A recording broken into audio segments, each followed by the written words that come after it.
दारू तो महंगा है, साड़ी मंगवाऊंगा, चिकना में 4 किलो मोटा कटवाऊंगा, मोची में फगुआ कटेगा, होली में चोली छोड़ छोड़ पटेगा, होली में दीवानी फटेगा, होली में चोली छोड़ छोड़ पटेगा, दारू तो महंगा है, साड़ी मंगवाऊंगा,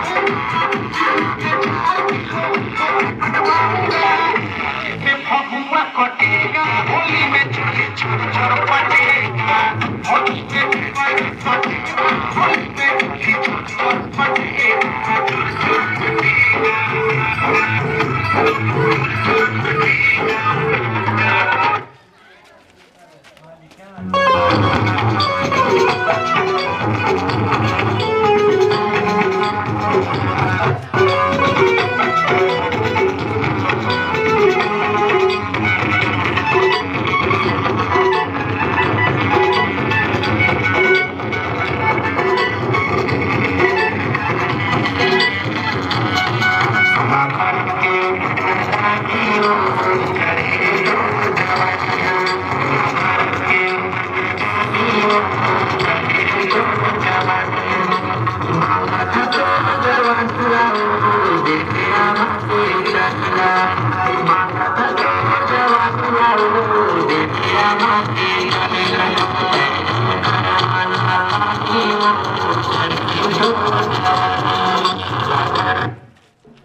हम छत्तीसगढ़ी में गा रहे हैं ना।